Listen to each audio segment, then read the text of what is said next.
Hi everybody, it's Connie at the Danville Public Library, and earlier today, remember, we made a Pokemon bookmark, and now we're going to make a Pokemon snack. And this is what you'll need. I just have a cupcake that was bought at the store. You could use this, or you could use a regular cupcake, or you could use a cookie.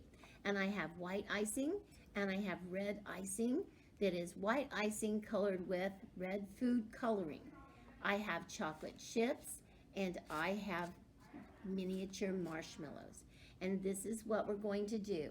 The first thing we're going to do is just take some white icing, and we're going to put it on one side of this cupcake, just like this. We don't need too much, just enough to cover it so it looks good, okay?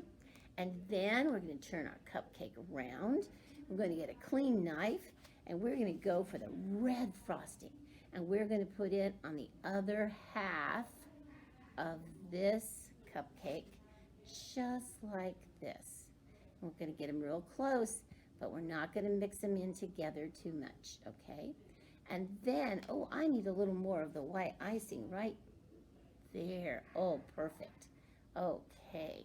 Now, the next thing we're going to do is we're going to take a miniature marshmallow.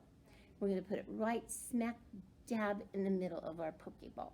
And then the next thing, chocolate chips. I'm putting mine upside down so that they look flat. And I'm going to put some on both sides to make this look like a real Pokeball, just like that. And I'm just pushing them in the icing. Oh, this smells really, really good, you guys. And I'll do the other side the same way.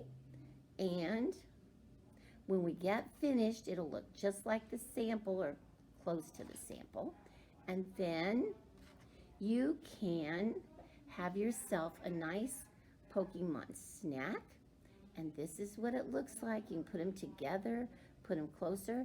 It's a Pokemon snack, and it's made with a lot of the things that you have at home, so you can enjoy your treat and maybe read a good Pokemon book and have fun. And thank you for watching us make our treat today, and I hope you make one at home. And if you do, post it so we can see it. Thank you.